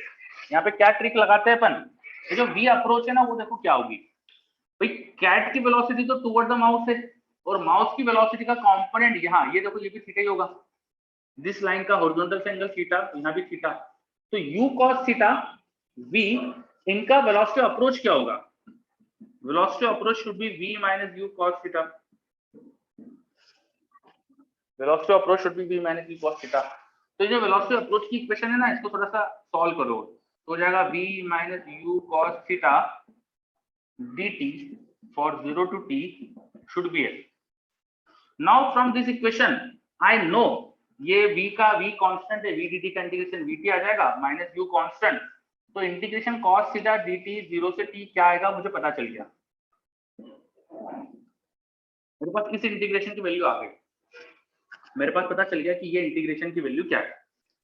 ठीक है, इसको थोड़ा अरेंज कर दो और मुझे यहाँ पे v कॉमन ले लूं, तो ये जो इक्वेशन थी इससे मुझे मिल रहा था integration cos theta d theta dt for 0 to t, वो ut by v, cos theta के 0 से t इंटीग्रेशन की वैल्यू मुझे वहां से भी पता है, यहाँ से भी पता है, सब्स्टिट्यूट कर दो तो तुम्हारे पास इक्वेशन आएगी, वो इक्वेशन लिखी थी ut by v equal to है, बस अब इसमें t अननोन है, बाकी सब पता है, सॉल्व कर दो निकल जाएगा। तो this is a trick, question solve करने की बस ट्रिक है ये। तो इसमें बेसिकली मैथमेटिक्स की एक ट्रिक लगाना है, बाकी तो इसमें फिजिक्स ये तीन इक्वेशन बनाने तक था, इस पर इनको सॉल्व करना इज मैथमेटिकल ट्रिक। यानी ट्रिक बहुत पिक्यूलर है, ये आपको याद ही रखना पड़ेगी, अदरवाइज अब फंस जाओगे क्वेश्चन में, अपन को दिमाग एकदम से चलता नहीं है, तो याद होना चाहिए ट्रिक। चलो क्लियर? यस, अभी समझिए ज्यादा बेटर रहेगा हमेशा, है ना, ऑलवेज अंडरस्टैंडिंग बेटर रहेगा, लिखने के चक्कर में पढ़ोगे तो फिर अभी रह जाएगा। ठीक है, चलो तो ये हो गया वो रैट कैट वाला प्रॉब्लम, और इसको कई तरह से घुमा फिरा के लोग पूछते हैं, बहुत फेवरेट क्वेश्चन है लोगों का, जब टफ क्वेश्चन बनाना होता है ना तो ये वन ऑफ द क्वेश्चन है जिसको घुमा फिरा के पूछा जाता है। ठीक है, तो ये याद होना चाहिए। चलो फिर मेरे पास एक डाउट आया, कुछ भी डाउट नहीं है, चलो बहुत बढ़िया। 1 2 3 4 का फोटो भेज सकते हैं ग्रुप में, यार मैं इतनी मेहनत नहीं करूंगा, आप आपस में कर लो। ठीक है, चलो इरोडो में भी ये क्वेश्चन मिलता है, यस इरोडो में मिलता है, और इसको घुमा फिरा के बहुत चीज बनाई गई है, मतलब वेक्टर फॉर्म में कई चीजें घुमा के 3D में बनाया है इसे। इसको ऐसा क्वेश्चन भी बनाया है कि ये चूहा थोड़ा आगे था पहले, ये डिस्टेंस एल एकदम परपेंडिकुलर नहीं थी पहले, तो ऐसे क्वेश्चन भी बनते हैं, तो इसमें काफी ट्विस्ट देके भी क्वेश्चन बने हैं। एक तो मेरे को याद है, एक मैंने बनाया था कि एक मैंने जो बनाया था बता दो क्वेश्चन, हमारे पास एक सर्कुलर पाथ है और सर्कुलर पाथ में ऐसा हो रहा है कि यहाँ चूहा है और यहाँ बिल्ली, डायमेट्रिकली अपोजिट पॉइंट पे, तो बिल्ली v स्पीड से जाती है चूहे की तरफ, वो चूहा पाथ के अलोंग चल रहा है u स्पीड की से, तो ये कितनी देर में कैच कर लेगा ये पूछा है। सर्कल की रेडियस 8 है ना, यहाँ पे चूहा अलोंग द सर्कल चल रहा है और बिल्ली 20 फीट से उसकी तरफ जा रही है, तो ये इसका वेरिएशन करना ट्राई, ठीक है।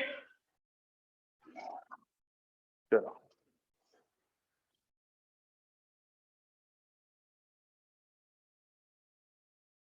यस बिल्कुल सही। और आप लोग है ना, अब वो आपका जो डिस्कशन ग्रुप बनाया है ना, उस पर डाउट भी पूछ सकते हो। आपको मैं कोई होमवर्क क्वेश्चन देता हूँ तो उसी पे सॉल्यूशन भेज सकते हो, तो क्या रहेगा, सब एक दूसरे का सॉल्यूशन देख पाएंगे, तो थोड़ा मतलब आपस में डिस्कशन भी कर सकते हो आप, ठीक है। चलो तो ये काइनेमेटिक्स के अपन ने कुछ ट्रिकी क्वेश्चन भी देख लिए। अब काइनेमेटिक्स में और किसी को कुछ डाउट हो तो फटाफट बोल दो, अदरवाइज एनएलएम पे आते फिर।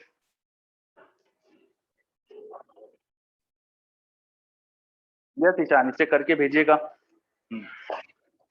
तो काइनेमेटिक्स में कोई और डाउट नहीं है, एनएलएम पे आए। वेरी गुड, चलो एनएलएम पे आ जाते हैं। Newton laws of motion, basically इस चैप्टर के अंदर आपको दो तीन चीजें ही इंपॉर्टेंट होता है। सबसे पहली चीज एफबीडी ढंग से बनाते आना चाहिए, है ना। दूसरी चीज न्यूटन लॉज अच्छे से पता होना चाहिए, है ना, मतलब कि सेकंड लॉ क्या है, F net equal to mass into acceleration, ये लिखते आना चाहिए अपन को, ठीक है। और तीसरी चीज कुछ ट्रिक्स जैसे स्यूडो फोर्स, कंस्ट्रेंट्स, ये पता होना चाहिए। तो इन चीजों से ये पूरा चैप्टर है। इस पूरे चैप्टर की पूरी बैकबोन जो बोल सकते हैं वो है एफबीडी बनाना। बच्चे एफबीडी बनाने में ही 99% गलतियां करते हैं। सेकेंड थिंग, एफबीडी बनाने के बाद फोर्सेस रिजॉल्व नहीं करते ढंग से, तो आपको कई सिचुएशन देख के समझ में आ जाता है कि भाई किस डायरेक्शन में एक्सेलरेशन होने वाला है, आपको दिखता है क्वेश्चन में। तो जिधर एक्सेलरेशन है ना, वो डायरेक्शन और उसके परपेंडिकुलर, ये दो डायरेक्शन नॉर्मली चूज करना चाहिए फोर्स रिजॉल्व करने के लिए। इसे एक आसान से एग्जांपल से बताऊं तो if I have a horizontal surface जिसपे ब्लॉक रखा है, उस ब्लॉक पे कुछ फोर्स लगाया मैंने, है ना, सपोज उस पर मैंने कुछ फोर्स लगाया F, it is known to everyone that if this kind of situation is there, block का मोशन सरफेस से परपेंडिकुलर तो हो नहीं सकता, वो ऊपर तो उड़ता नहीं है जब भी फोर्स उस पर ऐसा हॉरिजॉन्टल लगा है। तो एक्सेलरेशन की डायरेक्शन तो आप जानते ही उसमें किधर है, इस तरफ है ना। ऐसे देख के समझ में आ जाता है कई सिचुएशन में हमको कि एक्सेलरेशन किस डायरेक्शन में होगा, वो हमको देख के समझ में आ जाता है।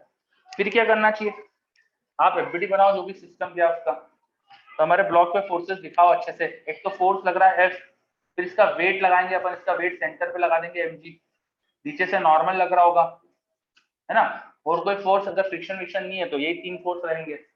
बस फोर्सेस दिखाने के बाद सारे फोर्सेस को रिजॉल्व कर लो in two mutual perpendicular direction, one along the probable acceleration, one perpendicular to it।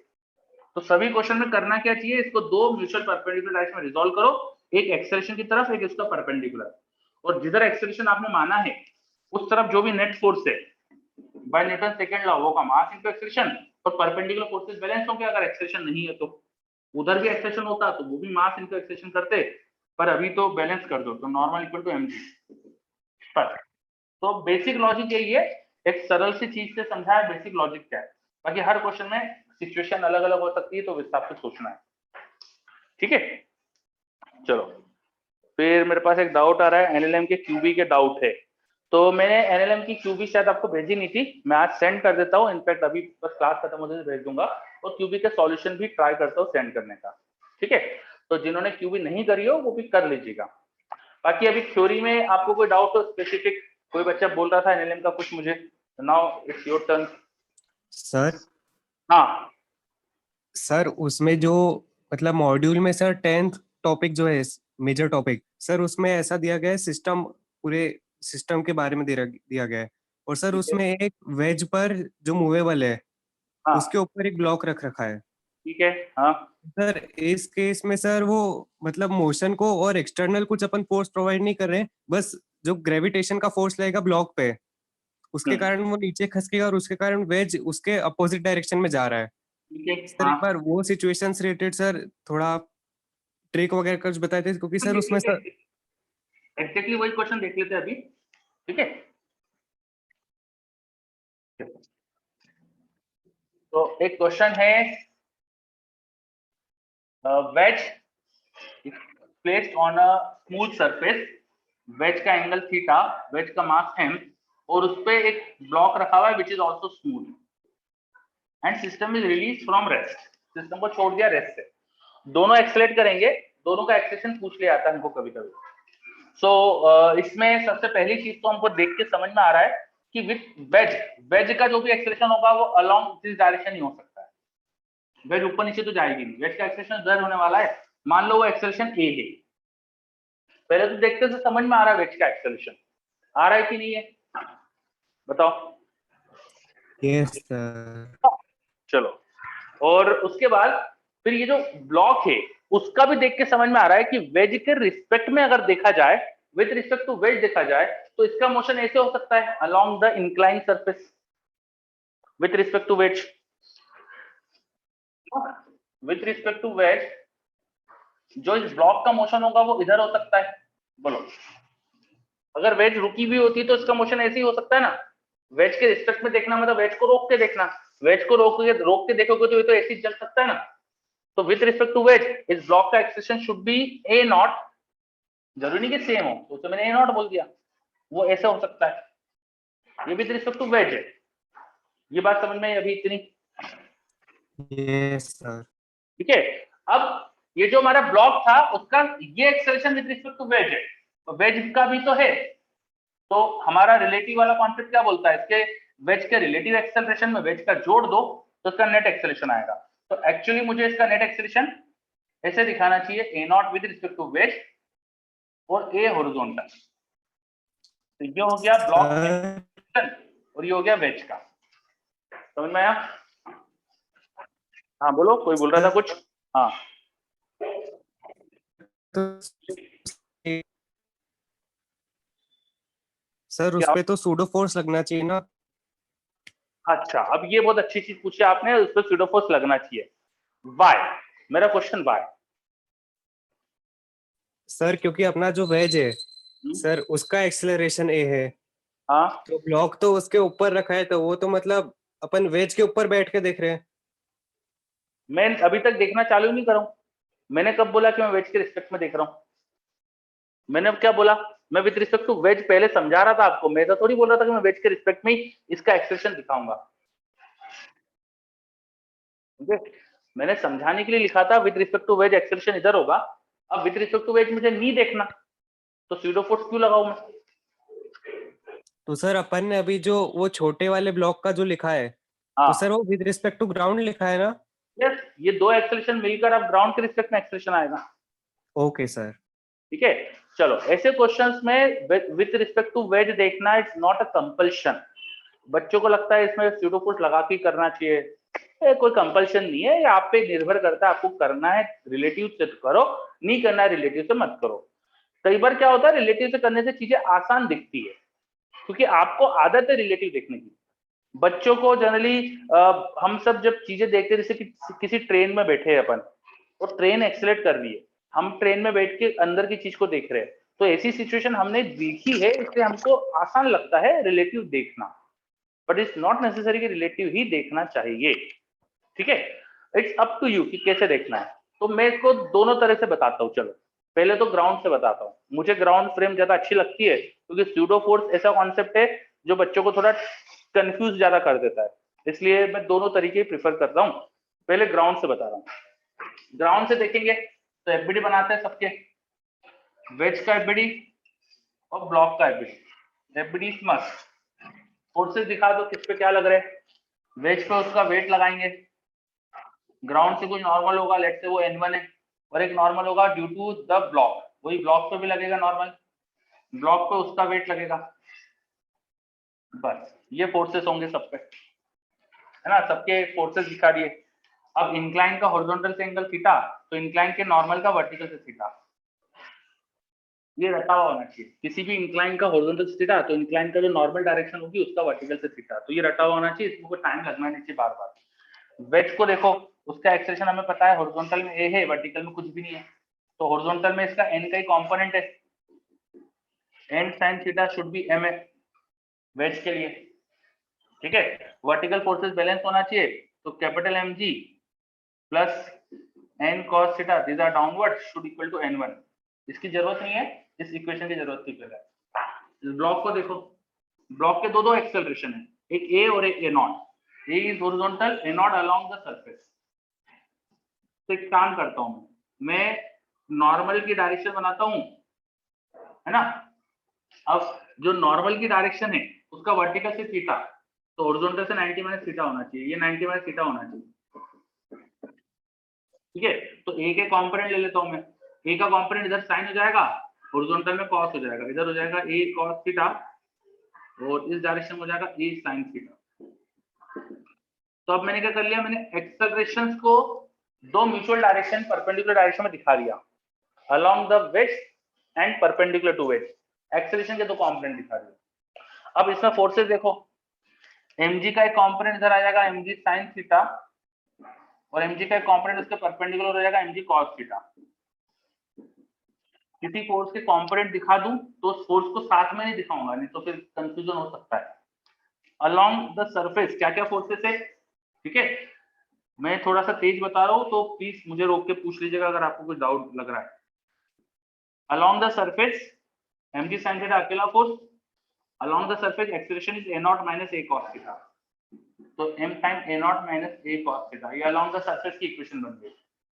Perpendicular to surface एक नॉर्मल लग रहा है ऊपर, नीचे लग रहा है mg cos theta, तो mg cos theta minus normal, acceleration है यहाँ पर, तो ये होना चाहिए m into a sin theta। कुछ बात समझ में आई? Yes sir. ठीक है, चलो तो कितनी इक्वेशन, 1 2 3, ये तीन इक्वेशन काम की है। इन तीन में तीन वेरिएबल है, नॉर्मल ए ए नॉट, तीन वेरिएबल तीन इक्वेशन, इजीली सॉल्वेबल, आराम से सॉल्व किया जा सकता है। और कोई बहुत बड़ा नहीं होता है, ग्राउंड फ्रेम से देखना, ठीक है। आदत नहीं रहती बच्चों को देखने की, इसलिए थोड़ा टफ फील हो सकता है ना। ये कंपोनेंट वॉम्पोनेंट लेना पड़ता है, ये थोड़ी मेहनत का काम हो जाता है यहाँ पे, इसलिए थोड़ा टफ फील हो सकता है, बिकॉज थोड़ी सी मेहनत बढ़ती है। चलो, तो ये तीन इक्वेशन सॉल्व करना अब तो वो आपको आना चाहिए, है ना। हर चीज सॉल्व करना आपको आना चाहिए। ये n की वैल्यू उठा के डाल दो, ma बाय साइन थीटा, वो डालो यहाँ पे, तो n गायब हो गया, फिर दो इक्वेशन बची, दो वेरिएबल सॉल्व कर लेना, ठीक है। चलो, तो ये हो गया एक। दूसरा, अब अगर आप विथ रिस्पेक्ट टू वेज देखोगे तो क्या करेंगे वो देख लेंगे। चलो, वेज का एक्सेलरेशन का यही इक्वेशन बनेगी, और ब्लॉक का विद रिस्पेक्ट टू वेज देख सकते हो। ब्लॉक का आपके पास ऑप्शन है कि आप विद रिस्पेक्ट टू वेज देख लो। विद रिस्पेक्ट टू वेज देखने में फायदा ये होगा कि आपको ए नॉट ही दिखाना पड़ेगा और ये ए नहीं दिखाना पड़ेगा, ठीक है। एक्सेलरेशन सिर्फ ए नॉट दिखा देंगे, पर आपको फोर्सेस बढ़ाने पड़ेंगे। एक mg फोर्स के कंपोनेंट दिखा देता हूं मैं, mg sin theta, mg cos theta, एक नॉर्मल। अब की बार अब स्यूडो फोर्स भी लगाना पड़ेगा, वेज का एक्सेशन इधर, तो उल्टी डायरेक्शन में स्यूडो फोर्स इस पे लगाएंगे। स्यूडो फोर्स कितना होता है, मास ऑफ द ऑब्जेक्ट जिसको देख रहे हैं इनटू एक्सेलरेशन और डायरेक्शन अपोजिट, ये लगा दिया। फिर इस ए का एक एंगल यहाँ थीटा बनेगा, हॉरिजॉन्टल का इंक्लाइन से एंगल थीटा। तो बस अब इक्वेशन लिखो इसके भी, along the incline mg sin theta force है, प्लस ma का कंपोनेंट है ma cos theta, that should be mass into acceleration. तो परपेंडिकुलर, अब एक्सेलरेशन नहीं है तो फोर्स बैलेंस करो, तो n plus ma cos ma sin theta should equal to mg cos theta. तो ये दो इक्वेशन बनी ब्लॉक की, और ये वेज की, ये तो यूज करना ही पड़ेगी। अभी भी तीन इक्वेशन और तीन वेरिएबल, कोई फर्क नहीं पड़ा, तीन इक्वेशन तीन वेरिएबल अभी भी है, समझे?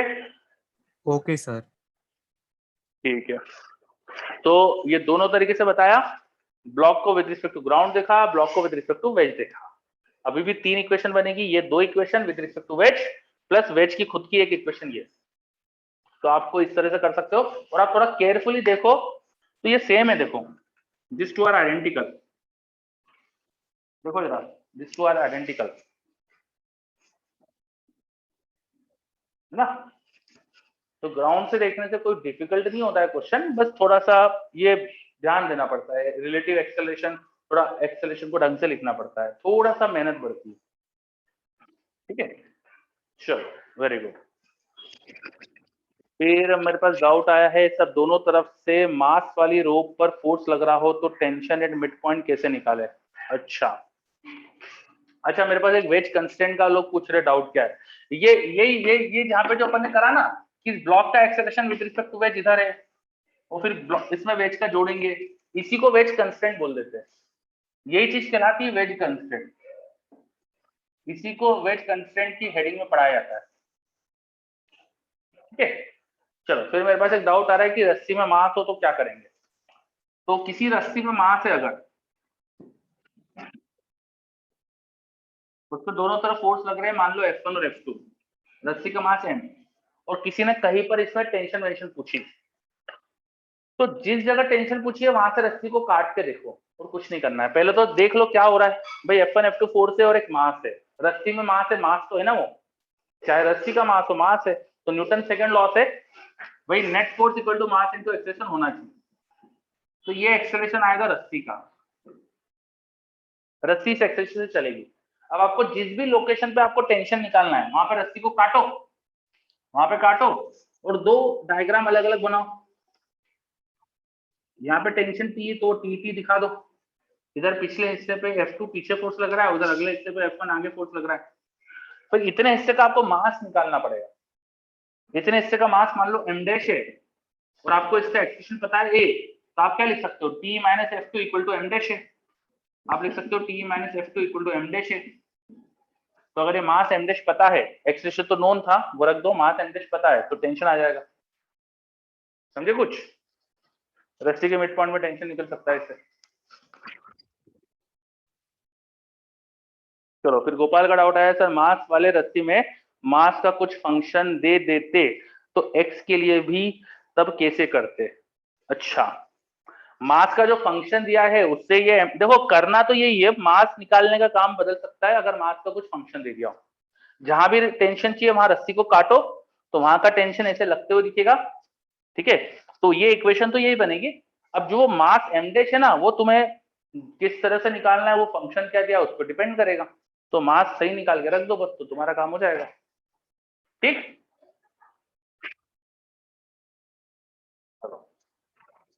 और थ्योरी में कोई डाउट, कंस्ट्रेंट्स वगैरह में कोई किसी को डाउट? क्या क्या टाइप के कंस्ट्रेंट पढ़े आपने?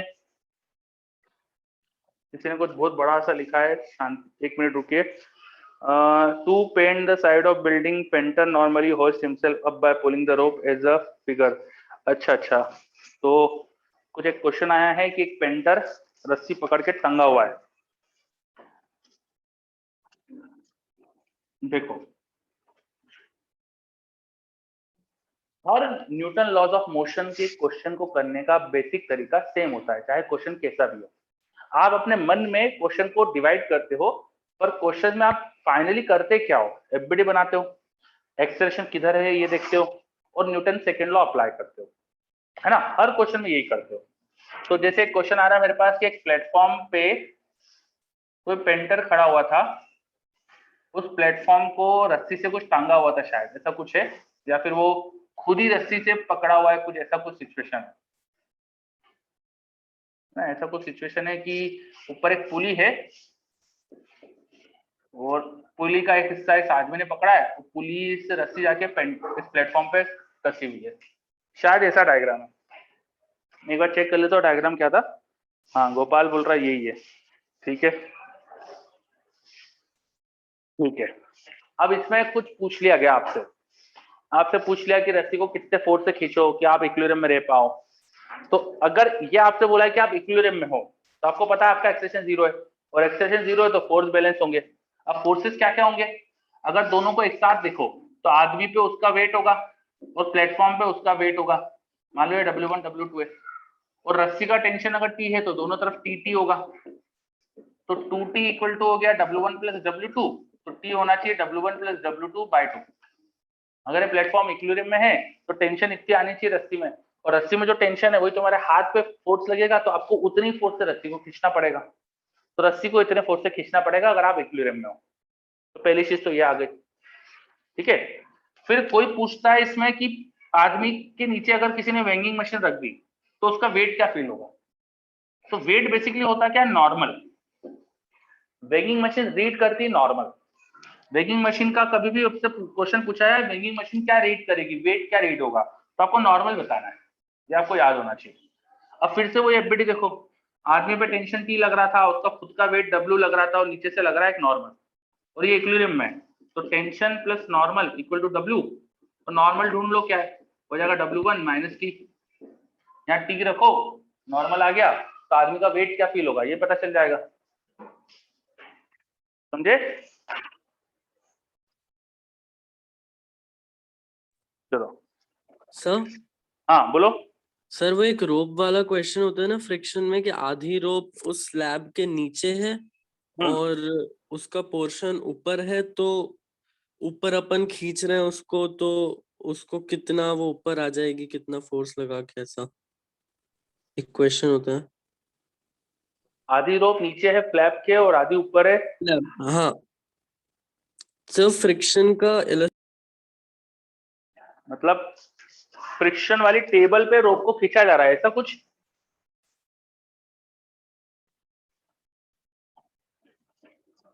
फ्रिक्शन वाली टेबल पे रोप को खींचा जा रहा है, ऐसा कुछ क्या? सर क्वेश्चन में बता देता हूँ, क्वेश्चन में बोलो। बता देता हूँ। हाँ So length of a uniform chain is L and coefficient of static friction is mu between हाँ। the chain and the tabletop. Calculate the maximum length of chain which can hang from the table without sliding. अच्छा, तो ऐसी कुछ situation है कि chain से table कुछ chain पर है और कुछ लटकी हुई है ना, आपसे पूछा है कितना पोर्शन या लटका सकते हो, ठीक है? तो अगर आपने लटका दिया कुछ चेन को, तो चेन बेसिकली देखो मास ही है जो रस्सी से बंधे हुए हैं, एक तरह से उनके बीच में टेंशन क्रिएट हो सकता है, तो आप ऐसा मान सकते हो कि यहाँ एक मास है और यहाँ मास है ना। This question is exactly identical कि आपके पास यहाँ पर एक मास है, यहाँ पे पुली है और नीचे एक मास लटका हुआ है। अब आपसे मैंने पूछा कि ये मैक्सिमम कितना मास लटका सकता हूं मैं, तो आप मुझे बता सकते हो, हाँ मुझे बता सकते हो। जो भी फ्रिक्शन यहाँ बैलेंस कर देगा टेंशन, वही टेंशन यहाँ होगी और वही इसका वेट होना चाहिए, तो फ्रिक्शन की वैल्यू होना चाहिए equal to weight of the hanging portion, बस। और फ्रिक्शन क्या होता है, मैक्सिमम वैल्यू फ्रिक्शन की म्यू एन होती है, और यहाँ एन कितना हो जाएगा, अगर इसका मास m2 है तो m2g ही यहाँ पर आना चाहिए ना नॉर्मल, तो आप लिखोगे फ्रिक्शन को mu m2g should equal to m1g, ये आएगी इक्विलिब्रियम सिचुएशन में। अभी m1 m2 क्या चेन के मासेस थे, तो अगर मान लो x लेंथ हैंग करी है, तो ये मास जो हैंग करा होगा वो हो जाएगा total mass of chain upon l into x, और बचा हुआ हो जाएगा m by l into l minus x, तो ये m1 m2 रखो, तो हैंगिंग पोर्शन मैक्सिमम कितना आ सकता है, मिल जाएगा, समझे? जो हैंगिंग पोर्शन है उसका वेट यहाँ के फ्रिक्शन से बैलेंस होना चाहिए, और यहाँ का फ्रिक्शन म्यू एन एन होगा, एन की वैल्यू ये होगी, तो फ्रिक्शन को म्यू एन लिखा।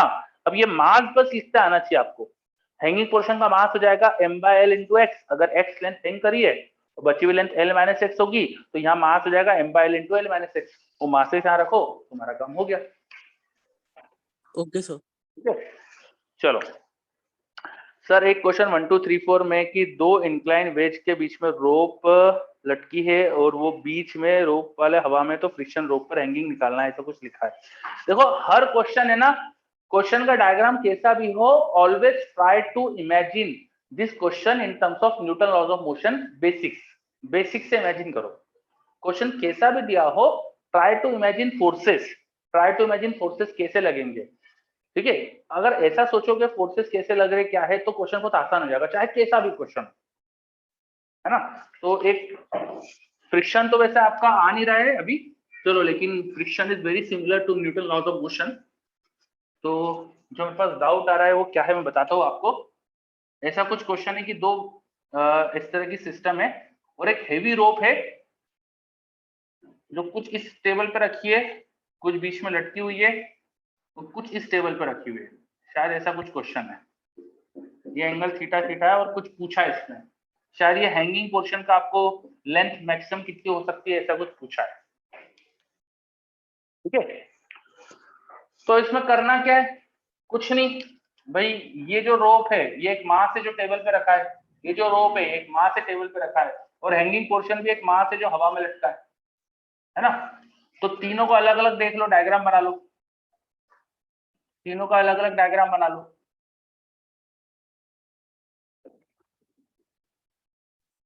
ठीक है, हैंगिंग पोर्शन जो होंगे उन पे उनका वेट लगेगा, नीचे की तरफ हो जाएगा mg sin थीटा। अब मास कितना होगा वो तुमको लिखते आना चाहिए खुद से। अगर ये लेंथ x है हैंगिंग पोर्शन की, तो बची हुई लेंथ हो जाएगी l - x/2। If total length was l, if total length was l, so l - x, इनकी दोनों का सम हो गया लेंथ, तो l - x/2। तो इसमें लैम्डा मल्टीप्लाई करो मास पर यूनिट लेंथ, तो आपको इनके मासेस मिल जाएंगे, तो ये m लिखना तुमको आ जाएगा।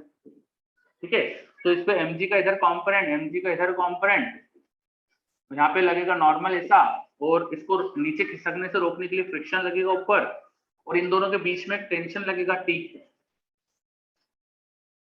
ऐसे ही इधर भी सिमेट्रिक डायग्राम बनेगा बिल्कुल, है ना। अब हैंगिंग पोर्शन को देखो, तो उसका जो वेट है वो जाएगा x लैम्डा g, वो इन दोनों टेंशन के कंपोनेंट से बैलेंस हो रहा है, तो इन दोनों टेंशन का वर्टिकल कंपोनेंट लोग क्या है उसको इससे बैलेंस करो, यहाँ इक्विलिब्रियम की कंडीशन बनाओ, है ना। और friction should be less than mu into N. Friction की कंडीशन क्या होती है कि वो म्यू एन से छोटा होता है, तो फ्रिक्शन निकालो क्या होना चाहिए, उसको म्यू एन से छोटा कर दो, एन यहाँ पे mg cos थीटा है, बस इससे करोगे तो सब हो जाएगा। सर हाँ, सर ये एक समझ बार में आई क्या बात। पहले चीज एक मिनट, ये क्वेश्चन अपन ने डिस्कस करा, ये क्लियर हुआ, इसका भी डाउट था। यस बोल रहे हो, ओके वेरी गुड। तो समझ में आया करना क्या है कि क्वेश्चन को बस बेसिक से एनालाइज करो, भाई ये एक मास है, ये एक मास है, एफबीडी बनाओ, है ना, तो बेसिक से करो क्वेश्चन हो जाते हैं। मेरे से एक डाउट आ रहा है, टी सेम कैसे होगा। रस्सी में किसी भी जगह काटो तो जितना फोर्स इधर लगेगा उतना इधर लगेगा ना, टेंशन तो रस्सी में इक्वली होगा किसी भी लोकेशन पे, और सिमेट्री है दोनों तरफ, तो दोनों तरफ सेम टेंशन होना चाहिए। ठीक है भाई, इधर और इधर एग्जैक्टली सेम डायग्राम दिख रहा है, तो यहाँ जो टेंशन आएगा वही टेंशन यहाँ आना चाहिए। चलो हाँ, और कोई कुछ बोल रहा था अभी, बोलो। सर हाँ सर एक बार टेस्ट में कैसा क्वेश्चन आया था, मैं सर क्वेश्चन डिक्टेट करूं। बोलो। A uniform chain of length L and mass M hanging hanging vertically vertic from its and, अच्छा ये भेजा शायद आपने, है ना। हाँ सर हाँ हाँ है ना, vertically from its ends A and B which are very close together.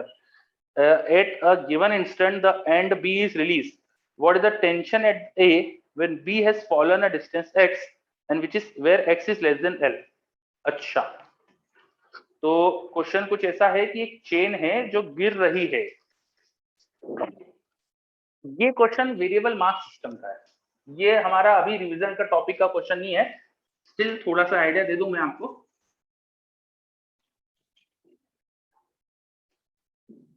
क्या हो रहा है कि एक चेन को हैंग करा है आपने, और इसका दूसरा हिस्सा यहाँ है,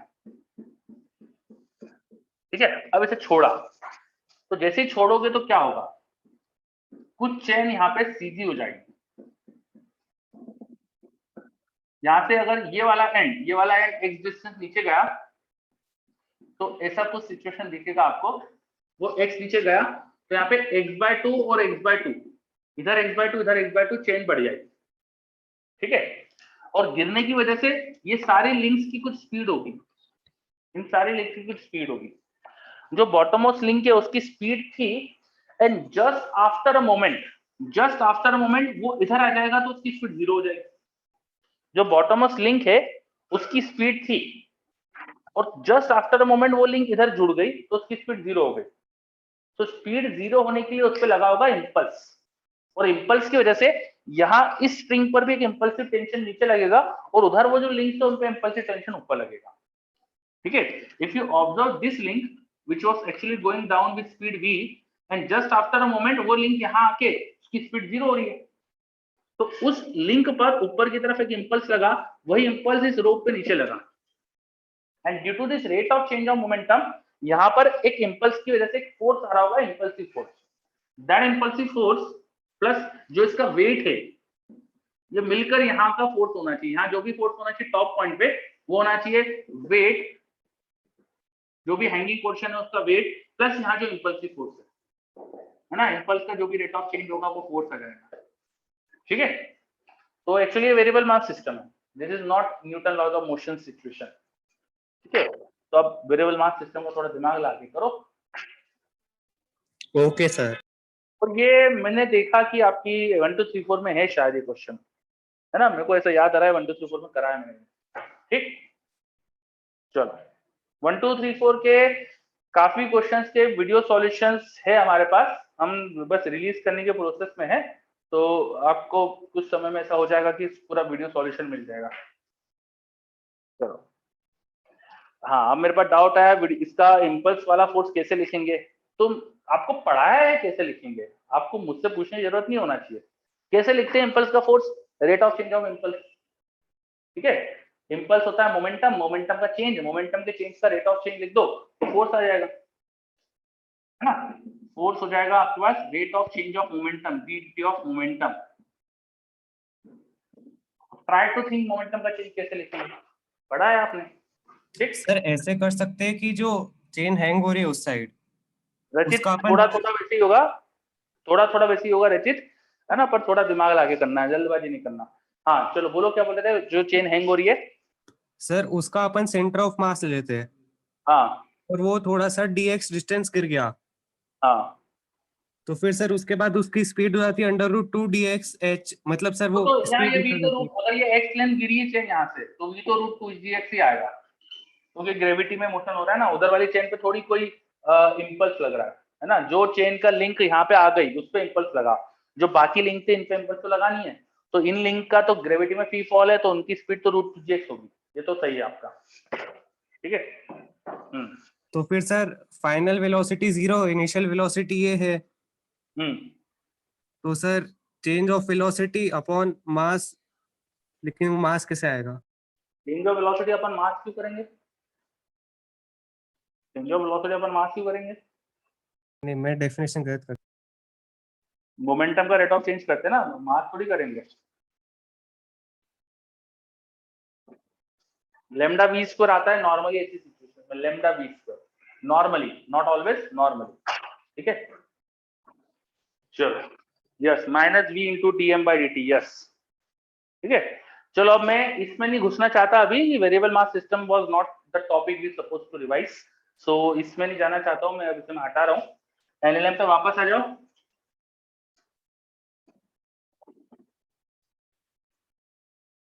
चलो अब बताओ, एनएलएम में कंस्ट्रेंट्स में कोई स्पेसिफिक आपको डाउट, किसी टाइप का कंस्ट्रेंट नहीं आ रहा हो। वेज कंस्ट्रेंट मेरे से पूछा, वेज कंस्ट्रेंट तो आपको मैंने शायद बता दिया था। नॉर्मल कंस्ट्रेंट याद है, what do we mean by normal constraint, normal constraint याद है क्या? यस, बच्चे बोल रहे याद है ना। तो आज जैसे मैंने स्टार्ट में बताया था कि रॉड स्लाइड हो रही है वॉल और सरफेस, हॉरिजॉन्टल सरफेस में, तो वह नॉर्मल कंस्ट्रेंट है। जिन पॉइंट पे कांटेक्ट है वहां वेलोसिटी नॉर्मल के परपेंडिकुलर सेम होनी चाहिए, वॉल चल नहीं रही तो नॉर्मल के परपेंडिकुलर होना चाहिए, बस नॉर्मल के अलॉन्ग वेलोसिटी 0 थी वहां। कई सिचुएशन में नॉर्मल के अलॉन्ग वेलोसिटी इक्वल करना पड़ती है, जैसे कि एक रॉड एक वेज पे रखी हुई है like this, and if rod is constrained to move in vertical direction by some groove and wedge is constrained to move in horizontal direction by a surface, तो यहाँ क्या होगा, वेज का मोशन तो इधर ही हो सकता है, रॉड का मोशन तो ऐसे ही हो सकता है, और इधर नॉर्मल मेंटेन होना चाहिए, और normal to maintain along the normal acceleration should be equal, along the normal acceleration should be equal, otherwise normal maintain नहीं होगा। तो यहाँ नॉर्मल के along acceleration इक्वेट कर दो तो एक्सेलेरेशन का रेशियो मिल जाता है। यस, फिर मेरे पास एक डाउट आया, मूविंग पुली की वेलोसिटी एक्सप्लेन कर दो, जस्ट अ सेकेंड।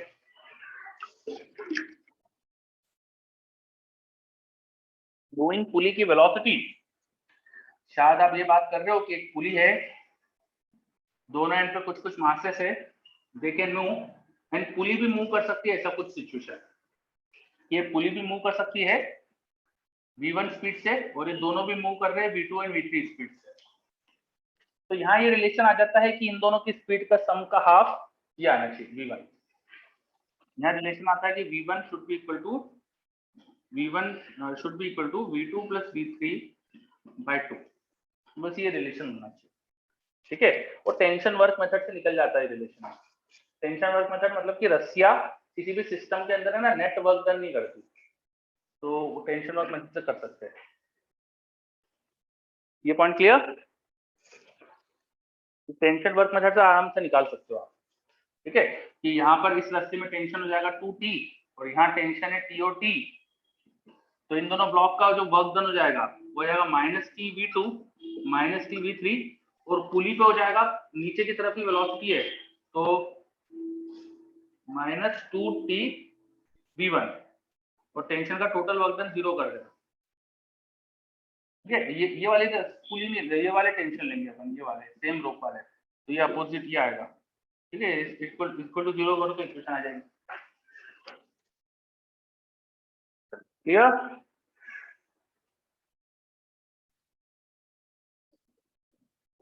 सर दो इंक्लाइन सरफेस से हेवी रोप हैंग करी है, tension eight hanging portion eight lowest point निकालना है। ऐसा एग्जांपल में क्वेश्चन भी था, एक्सरसाइज में क्वेश्चन भी था। दो इंक्लाइन सरफेस से हेवी रोप हैंग करी है, टेंशन एट हैंगिंग पॉइंट और द लोएस्ट पॉइंट निकालना है। अच्छा, ये ऐसा कुछ सिचुएशन कि यहाँ पे काटो तो टेंशन क्या आएगा, ऐसा कुछ पूछना चाह रहे हो? यहाँ कट करो तो टेंशन क्या आएगा, ऐसा कुछ चाह रहे हो ना? तो कुछ नहीं है, ये जो हैंगिंग पोर्शन है यहाँ काटा, यहाँ का टेंशन चाहिए T0 चाहिए, तो इस पे बाकी पे हॉरिजॉन्टल फोर्स क्या है देखो, यहाँ के टेंशन का हॉरिजॉन्टल कंपोनेंट तो हॉरिजॉन्टल फोर्स है, वो इस T0 से बैलेंस होना चाहिए। ये T का वर्टिकल कंपोनेंट इसका वेट बैलेंस कर रहा है और T का हॉरिजॉन्टल कंपोनेंट यहाँ का टेंशन बैलेंस करेगा, तो यहाँ काट के फोर्स बैलेंस कर दो, काम हो जाएगा। ठीक है,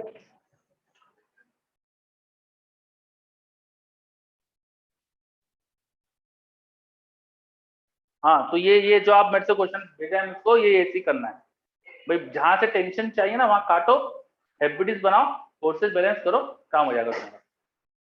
ठीक सर हाँ, बोलिए।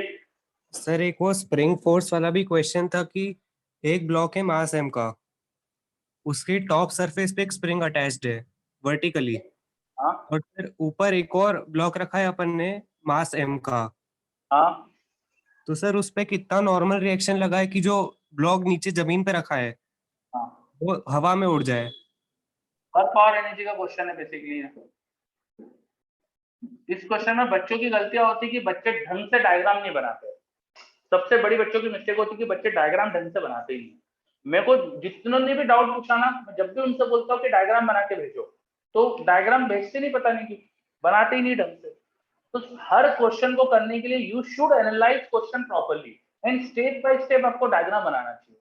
जब आप ऐसा करोगे तो आपको खुद से सारे क्वेश्चन आ जाएंगे। देखना, देखो सपोज ये मास m1 है, ये मास m2 है।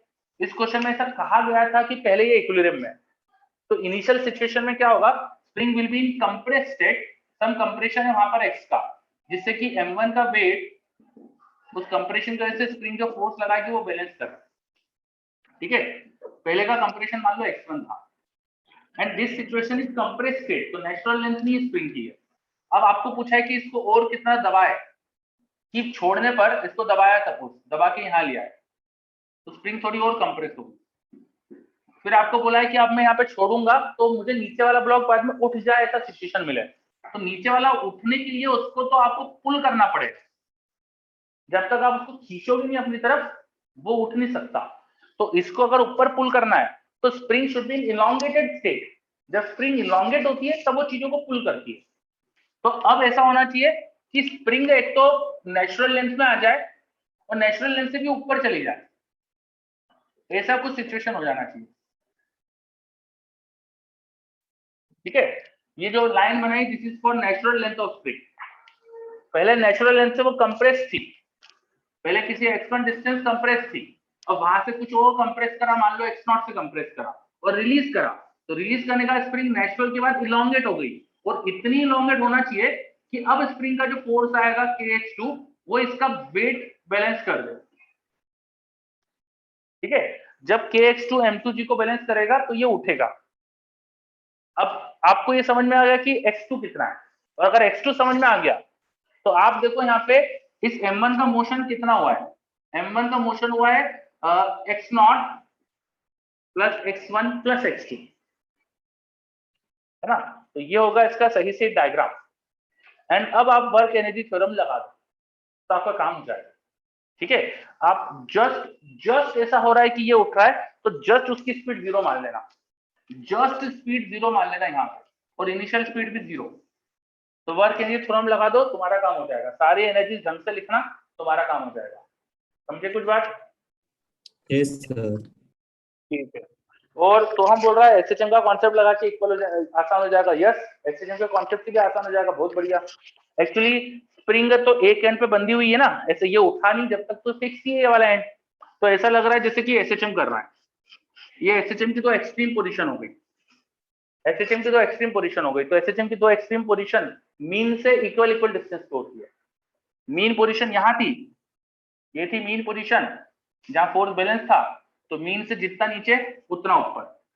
तो जितना नीचे मतलब x0 equal to x1 plus x2, ये होना चाहिए। तो x2 निकल गया तो बिना वर्क एनर्जी थ्योरम लगाए x0 भी निकल जाएगा, क्योंकि मीन पोजीशन जहां फोर्सेस बैलेंस थे, फ्रॉम दैट सिचुएशन ब्लॉक का नीचे जितना मोशन होता है और जितना ऊपर मोशन होता है वो इक्वल होता है in case of SHM kind of situation. तो एसएचएम की सिचुएशन है, बिल्कुल सही। चलो, अब आया क्या क्वेश्चन ये? अब इसमें ये तो एसएचएम का कॉन्सेप्ट लग गया, अपन पढ़े हुए 11th, इसलिए मैं बता पा रहा हूँ आपको। तो ये इसकी शॉर्ट ट्रिक जैसा हो गया करने का। चलो, ये डायग्राम समझ में आया? जितने भी बच्चों ने मेरे से डाउट पूछा था, मेरे को याद नहीं कि ज्यादा किसी बच्चों ने ऐसा ढंग से डायग्राम बना के दिया। जब मैंने बहुत बार बोला तब जाके ढंग से डायग्राम बना हुआ मिला मुझे।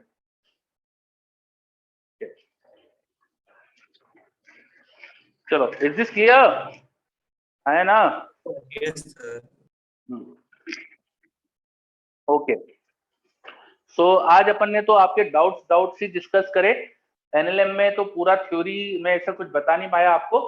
तो आप लोग एनएलएम की एक बार अपना मॉड्यूल, अपना कॉपी जो आपने नोट्स बनाए होंगे वो देखना अच्छे से। और if you any particular doubt, किसी पोर्शन में आपको समझ नहीं आ रहा है, तो फिर उसको 2-3 बार पढ़ना, फिर भी नहीं आए then you can ask me. ठीक है, जितने भी क्वेश्चन आपको कराए होंगे वो सब अच्छे से देखना, है ना। एससीवी के सॉल्व एग्जाम्पल देखना, ठीक है। एंड जहां भी फिर कोई दिक्कत आ रही है तो मुझसे पूछ सकते हो, ठीक है। और ये आज का जो अपना क्लास का तरीका हुआ कि आपके डाउट डिस्कशन ही ज्यादा हुए, इज इट ओके? ये तरीका ठीक है क्या? मतलब आपको कंफर्टेबल है ऐसे कि और कुछ करना चाहिए अपन को?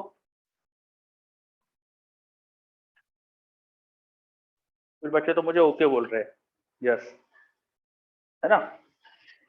चलो, वेरी गुड, ओके, ठीक है। तो रिवीजन का मतलब फिर अपन ऐसे ही रखेंगे, है ना। क्वेश्चन भी करना चाहिए, यस। हाँ, डाउट क्लियर हो जाते हैं इसमें। हाँ, क्वेश्चन भी करा लिया करूंगा। आज तो आपके डाउट्स में पूरा टाइम हो गया तो क्वेश्चन नहीं कर पाए। वैसे क्वेश्चन अपन ने डिस्कस करे काफी, ठीक है।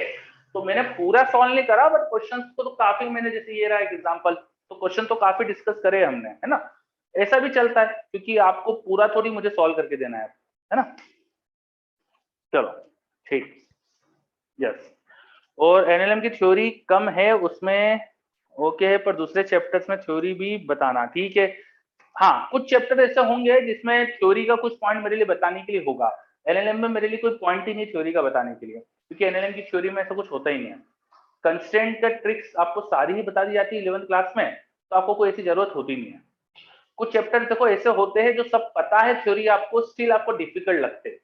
तो वो डिफिकल्ट लगने का सॉल्यूशन एक ही है कि उसकी प्रैक्टिस करना है, ठीक है।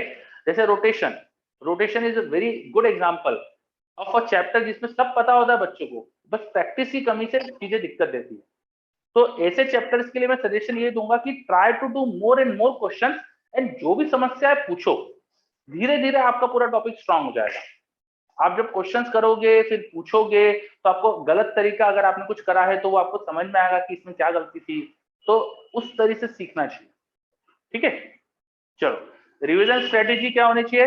तो just go with the test topics, जो भी टेस्ट में आ रहे हैं टॉपिक्स उनका रिवीजन करते जाओ, आपका पूरा 11th रिवाइज हो जाएगा अच्छे से, ठीक है। स्ट्रेटेजी यही होना चाहिए कि रिवीजन, जो भी टेस्ट में टॉपिक आ रहा है उसका आप नोट्स पढ़ लो, एससीवी से क्वेश्चन जो आपके करे हुए थे वो देख लो, सॉल्व एग्जांपल देख लो, और जो जो उसमें डाउट आए वो डिस्कस करके फिर थोड़ा सा 1 2 3 4 टाइप या कोई जो किताब हो आपके पास वो कर लो। कोई किताब पूरी नहीं करी है तो पूरी कंप्लीट कर लो उससे, ठीक। सर हाँ बोलिए। सर जो मेनली डाउट्स हैं फिजिक्स के चैप्टर्स में वो हाँ शुरुआती चैप्टर्स में नहीं है, लास्ट के चैप्टर्स में है, क्योंकि बहुत जल्दी जल्दी हुआ था। हाँ तो सर अभी मैं मतलब अभी अगर इन टॉपिक्स पे ध्यान देंगे तो बाद में क्या इतना टाइम मिलेगा? आपका देखेंगे आपको जो हमने रिवीजन के लिए हमने टॉपिक इंक्लूड करे ना वो रैंडम करे, और हमने ये ध्यान रखा है कि लास्ट के टॉपिक को थोड़ा पहले हम एड्रेस कर दे। तो जैसे कि आपका इस जो टेस्ट आएगा 2 मई को जो टेस्ट है, उसके बाद नेक्स्ट टेस्ट में ग्रेविटेशन लिया है हमने, ठीक है। तो टॉपिक हमने ऐसे चूज करे कि जो आपके 12th को भी कॉम्प्लीमेंट करेंगे, जैसे ग्रेविटेशन कॉम्प्लीमेंट्स इलेक्ट्रोस्टैटिक्स, तो ऐसे टॉपिक चूज करे हमने। बाद में हमने हीट का जो फ्लो होता है, थर्मल कंडक्शन, उसको लिया है, क्योंकि करंट इलेक्ट्रिसिटी और इसमें रिलेशन होता है ना। सो हमने टॉपिक मिक्स लिए है, ऐसा नहीं कि ऑर्डर वाइज चलेंगे हम 11th में, ठीक है। तो जो टेस्ट में आने वाले हैं बस उसके साथ चलते जाओ, you don't need to worry anything, आपके सारे पीछे वाले टॉपिक भी पहले ही रिवाइज हो जाएंगे, ठीक है। चलो धन्यवाद बच्चों। फिर किसी ने कुछ पूछा है आफ्टर एससीबी?